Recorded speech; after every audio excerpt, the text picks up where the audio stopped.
Good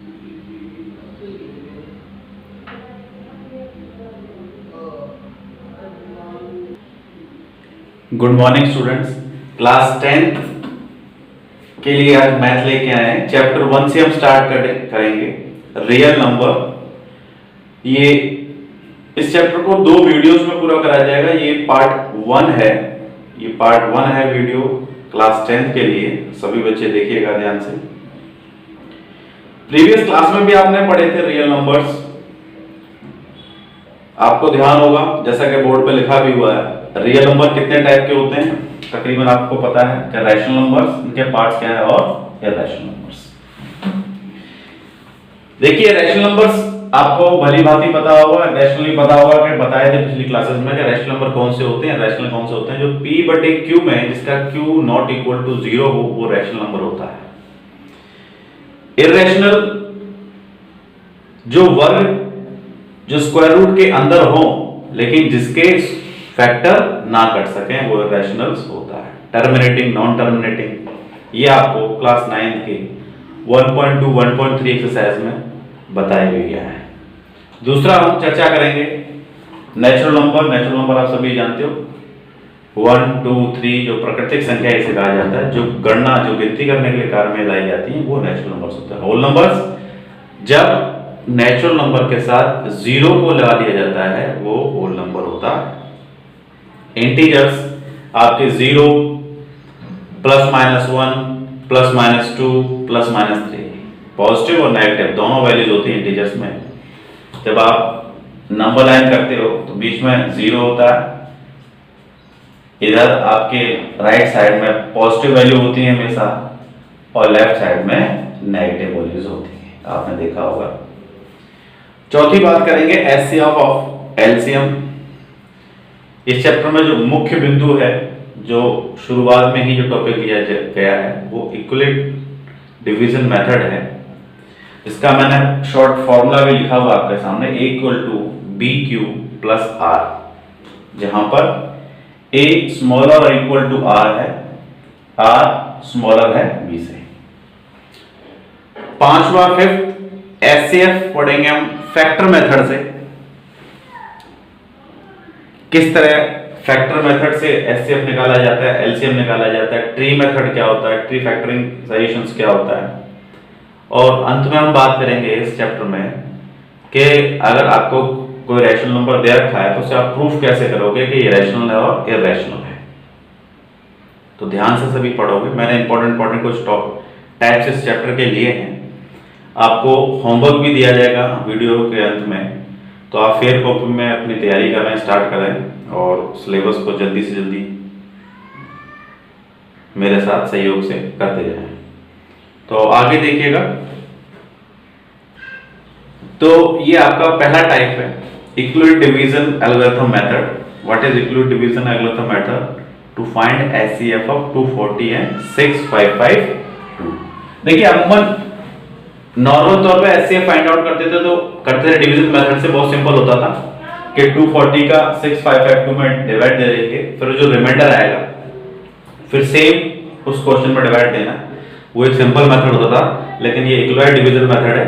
आपके सामने मैंने पहले भी लिखा था फॉर्मूला इसका इक्विवेलेंट डिवीजन मेथड का, A = BQ + R। अब देखिए इस फॉर्मूले को याद रखना है आपको, मेन है ये इक्विवेलेंट डिवीजन मेथड का मेन फॉर्मूला यही है। मान लीजिए सपोज आपके पास ये दो वैल्यूज हैं 240, 6552, 240, 65, 52, इन दोनों का एचसीएफ निकालना है। तो कैसे निकालोगे? सबसे पहले 240 का 6552 पे डिवाइड करा, आपने देखा स्क्रीन के राइट साइड में लिखा हुआ है। तो 6552 का जब हमने डिवाइड करा तो देखिए 27 बार 27 बार गया, रिमाइंडर बचा 72। तो मैंने यहां लिखा भी हुआ है कि 240 इस फॉर्मूले में क्या माना जाएगा? B। ये क्या है? B। Q क्या माना जाएगा? ये यहां रखना है, A ये और रिमाइंडर ये। वही देखिए मैंने इस चीज में पुट कर दिया, वहां लिखा भी हुआ है by applying equal division lemma to A and B we get. हमें क्या प्राप्त होता है? A क्या था हमारा 6552, B क्या है 240, ये दोनों आपस में मल्टीप्लाई 27 प्लस 72 है ना। केवल आपको वैल्यू डालनी है, केवल इस फॉर्मूले में वैल्यू डालनी है डिवाइड करके। अब देखिए हमारा रिमाइंडर 0 नहीं आ रहा है, मैंने लिखा हुआ remainder equal to 72 not equal to 0। Remainder 0 नहीं आ रहा है तो इसका मतलब अभी एचसीएफ नहीं निकला है। ठीक है, अब हम क्या करते थे एचसीएफ जब हम करते थे नॉर्मली, जैसे 72 आ गया, अब 72 का क्या करते थे हम, यहां देखिएगा 72 का फिर लेते थे 240 में डिवाइड करते थे नहीं करते थे, 72 का 240 में डिवाइड करेंगे। अब मान लो ये 3 बार चला गया, जैसे मैंने यहां करा हुआ है 3 बार गया, रिमाइंडर कितना है 24। अब देखिए रिमाइंडर फिर भी 0 नहीं आया, तो इसका मतलब ये प्रोसेस चेन बाय चेन चलती रहेगी।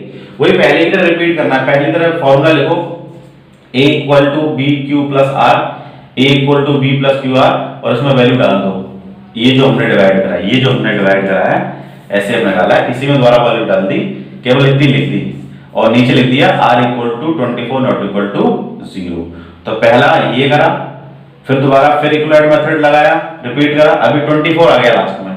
अब क्या करेंगे, अब सेम इन्हीं की तरह कर लेंगे, फिर लिख देंगे ऊपर by applying equivalent division method to a and b, और क्या वैल्यू निकली इसकी, ये बाहर 24 आ गया, 72 सॉरी बाहर आ गया। फॉर्मूला लिख देता हूं, आपको ध्यान आ रहा है तो फॉर्मूला एक बार दोबारा लिख देता हूं मैं। यहां फॉर्मूला लिखवाया था मैंने a equal to b q plus r, तो a की वैल्यू यहां क्या बची, a की वैल्यू क्या बची 70, a इक्वल टू 72 बचा 72, और यहां क्या बचेगा 24 मल्टीप्लाई 3 प्लस 0 r, क्योंकि अब इसको आगे सॉल्व करेंगे। देखिए अगर मैं इसका डिवाइड देता हूं 24 का 72 में, क्योंकि 24 आया था ना इसे, 24 का 72 में डिवाइड दूंगा, कितनी बार जा रहा है 3 टाइम्स, कितना आ रहा है 0, r कितना आ रहा है 0, तो r मैंने यहां लिख दिया 0। b और q कितना आ रहा था, ये b था ये q था, और ये a कहां है 72 लिख दिया। तो यहाँ ये प्रूव हो गया, r कितना आ गया 0। ये जब रिमाइंडर हमारा 0 आ जाएगा तो हमारा एक तरीके से एचसीएफ निकलेगा। एचसीएफ क्या निकला, ये वाला एचसीएफ क्या निकला, ये वाला। बात ये है करना वही है, मतलब सीधा सा डिवीजन मेथड तो है ही, लेकिन क्या इसे एक तरीके से स्टेटमेंट के रूप में बना के लिखना है, step by step. 3 bar divide हो पाया। अगर मैं जैसे ये करता हूं, मान लीजिए ये आपने इसके अंदर डिवाइड करा 6 5 5 2 के अंदर, आपका यहां लिखने के बाद रिमाइंडर आ गया 72, फिर हमने लिया 240, यहां पर हमने 216 से करा, यहां हमारा आ गया कितना 24, फिर हमने 72 से लिया, 72 कट गया, ये आ गया रिमाइंडर। नॉर्मल आप ऐसे करते थे नहीं करते थे एचसीएफ निकालने के लिए, और ये आपका एचसीएफ आता था। अब हमने टुकड़ों में करा, पहले इसे करा, फिर इसे करा, और फिर इसे, स्टेप बाय स्टेप, मतलब एचसीएफ के टुकड़े कर देना, डिवीजन मेथड को स्टेप बाय स्टेप अलग अलग करना और स्टेटमेंट में करना, हर एक स्टेप को डिस्क्राइब करना। पहले ये वाला स्टेप ले लिया, तो इस वाले का स्टेप ए और बी में इक्वलेंट मेथड के फॉर्मूले में डाल दिया, उसमें वैल्यू डाल दी, फिर सेकंड स्टेप ले लिया, सेकंड वैल्यू डाल दी, अभी थर्ड स्टेप ले लिया, थर्ड की वैल्यू डाल दी। समझ आया नहीं है कुछ नहीं, सिंपल करना वही है एचसीएफ डिवीजन मेथड से ही, लेकिन हर एक स्टेप को किसमें डालना है, इस फॉर्मूले में डालना है। किसमें डालना है, इस वाले फॉर्मूले में। ठीक है, समझ आ गया, क्लियर है पहले वाला मेथड, वेरी गुड। अब मैं इसके टाइप इसके होमवर्क दूंगा, लेकिन लास्ट में दूंगा थोड़ा सा। ठीक है, अभी हम दूसरा टाइप लेते हैं। सेकंड टाइप है आपका express each of the following number as a product of its prime factor, मतलब इसका फैक्टर निकालना है एक तरीके से, और ये आपको दूसरे में टाइप में कहा जाएगा फैक्टर ट्री मेथड कह सकते हैं इसे आप फैक्टर ट्री मेथड कहते हो। फैक्टर्स काटने हैं, लेकिन किस तरह, शाखाओं की तरह, पेड़ की शाखाएं जिस तरह होती हैं, ब्रांचेस होती हैं, उस तरह आपको फैक्टर काटने हैं। स्क्रीन पे लिखा हुआ है, अब ये किस तरह समझोगे इस टेबल को, इस ट्री को कैसे समझोगे? आप देखिए, मान लीजिए 24 240 इसके फैक्टर काटने हैं। आपने इस तरह एलसीएम लेते हो, इस तरीके से अगर 2 से गया 120 बार, फिर 2 से 60 बार 60 बार, फिर 2 से 30 बार, फिर 2 से 15 बार, और फिर 3 से ये 5 बार। अब देखिए इसमें और इसमें कुछ सिमिलर आपको नजर आ रहा है? आ रहा है। देखिए सबसे पहले मैंने किससे लिया? 2 से लिया इसका, यहाँ 2 लिखा। कितनी बार गया? 120 बार, 120 बार याद रखिए। फिर 120 किससे कटेगा? 2 से। कितनी बार कटेगा? 60 बार, 60 बार आ गया। 2 से फिर कितनी बार कटेगा? 60, 30 बार, यहाँ 30 आ गया। फिर 2 से 30 कितने कटेगा? 15 बार। और 15 को किससे काटेंगे? 3 से। कितने बार कटेगा? 5 बार। समझ में आया? दोबारा देख लीजिए, 240 के फैक्टर्स काटने हैं। पहला फैक्टर बनता है 20, 120, फिर 60, फिर 30, 15, फिर 5, जैसे ये कहा है। ये आप रफ में कर सकते हो, ट्री ऐसा बनाओगे। अब इसके फैक्टर कैसे लिखोगे आप? सिंपली देखिए, मान लीजिए 240 के factor 2 multiply 2 multiply 2 multiply 2 multiply 3। कैसे लिख सकते हो? 240 के फैक्टर को 2 कितनी बार है? 2 कितनी बार है? 1 2 3 4 टाइम्स, तो 2 की पावर 4 मल्टीप्लाई, ये आपका आंसर आएगा इसके फैक्टर्स। समझ में आया बेटा? समझ में आया? Very good. स्क्रीनशॉट लेके कर लीजिएगा। अब मैं कुछ क्वेश्चन दे रहा हूं इसके,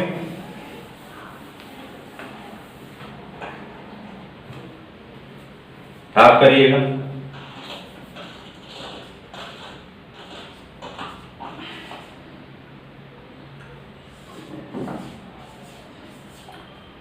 वन 156 का निकालो, 3825, 2420 का, 32760 का निकालिए, और 7429 का निकालिए। क्लियर है? इसका स्क्रीनशॉट ले लो, ये आप निकालना।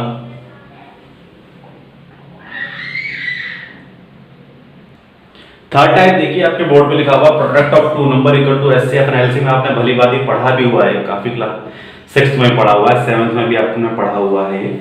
तो इसी के ऊपर बेस आपका 10th में जो क्वेश्चंस आते हैं एग्जाम के तौर पर, वो देखिए। अगर क्वेश्चन बनता है find HCF and LCM of following pairs of a number in each of the following carries, also verify the product of LCM of two number is equal to the product of two numbers। Simply question बना के देता हूं आपको। मान लीजिए question है कि 36 और 42 का एचसीएफ और एलसीएम निकालो, और यह भी प्रूव करो कि इन दोनों का प्रोडक्ट, इन दोनों का गुणनफल एचसीएफ और एलसीएफ के गुणनफल के बराबर है। जो ही लिखा हुआ है, the product of two number equal to HCF into LCM, आपको प्रूफ करना है। अगर आपको दो नंबर दे रखे हैं 36 और 42, और आपको प्रूफ करना है कि इन दोनों का गुणनफल इन दोनों के ही एचसीएफ और एलसीएम के बराबर है। तो सबसे पहले ऐसे क्वेश्चन में क्या करोगे? यहां लिखा 36, इसके फैक्टर काटिए। मान लीजिए 2 मल्टीप्लाई 2 मल्टीप्लाई 3 मल्टीप्लाई 3। फैक्टर कैसे काटोगे?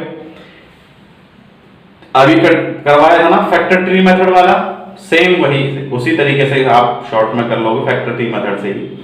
तो ये आप कैसे लिख सकते हो इसे? 2 की पावर 2 मल्टीप्लाई 3 की पावर 2। 36 के फैक्टर हो गए। अब 42 के फैक्टर इसी तरह काटोगे, 2 मल्टीप्लाई 3 मल्टीप्लाई 7।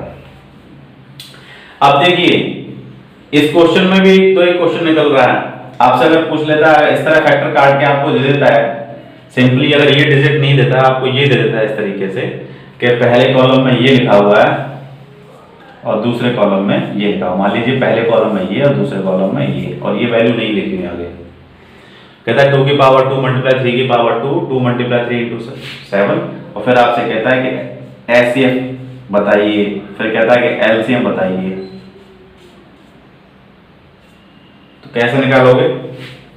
एचसीएफ क्या होता है? हाईएस्ट कॉमन फैक्टर है ना, और एलसीएम क्या होता है? Lowest common factor. लेकिन इसकी ट्रिक क्या है पहचानने की? हाईएस्ट मतलब बड़ा, लेकिन उल्टा करना है इसमें इन दोनों में जोड़ों में से कौन सा छोटा फैक्टर है?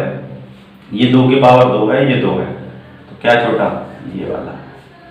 ये 3 है, ये 2 है, तो इसमें छोटा कौन सा है? 3।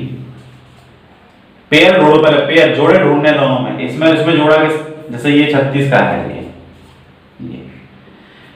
इसे काट दो, कंफ्यूजन थोड़ी हो रही हो तो। ये 36 का है, ये 42 का है, इन दोनों में दो के हैं, जोड़े जिसके बनते हैं उन्हें देखना है। इसमें 2 है, इसमें भी 2 है, तो ये देख लिया। इसमें 3 है, इसमें 3 है, तो ये देख लिया। अब इनमें देखो दोनों में से छोटा कौन सा है? ये वाला 2, तो यहां लिख दिया 2। इन दोनों में छोटा कौन सा है? 3 लिख दिया। तो इसका एचसीएफ कितना होगा? सिंपली 6। एलसीएम इसमें उल्टा करना है, बड़ा ढूंढना है। बड़ा कौन सा पेयर है? तो कौन सा पेयर है? 2 की पावर 2, और इसमें 3 में ये वाला है ना, और बचा हुआ क्या है? 7। तो एलसीएम क्या आएगा? 2 5 2। समझ में आया? एसएफ एलसीएम इस तरह के क्वेश्चन पूछ सकता है। अब आ जाएंगे हम इसी क्वेश्चन पे। उसमें क्या पूछा था कि इन दोनों नंबर्स के मल्टीपल इन दोनों ही नंबर के एचसीएफ और एलसीएम के बराबर हैं, ये प्रूफ करना है। तो देखो इसका अब इसी फॉर्मूले में डाल देंगे। डिजिट नंबर क्या थे? 36 मल्टीप्लाई 42, और एलसीएम एचसीएफ क्या थे? एलसीएम एचसीएफ आया था 6 और एलसीएम आया था 2 5 2, यही आया था। अब देखिए इन दोनों का मल्टीप्लाई कर लो, 1 5 1 2 आएगा, और इन दोनों मल्टीप्लाई 1 5 1 2, हेंस प्रूफ। ठीक है, समझ आया बेटा? अब इसका मैं क्वेश्चन देता हूं, बोर्ड पे लिखता हूं मैं। ये आप स्क्रीनशॉट लेके ऐसे कर लीजिएगा। और अब ये पार्ट 1 आपका क्लोज हो गया। कुछ दूसरे भी इंपॉर्टेंट टाइप्स हैं, वो अगली वीडियोस में आपको दिए जाएंगे, और ये सारा होमवर्क आप कर लीजिएगा। ये भी आपको करना है, फर्स्ट के 2 पार्ट हैं, दोनों करना है आपको। ठीक है, जब तक के लिए बेटा गुड बाय। वीडियोस देखते रहिए, शेयर कीजिए। 10th क्लास में रेगुलर क्लासेस आपको मिलते रहेंगे आप, तो जब तक के लिए गुड बाय।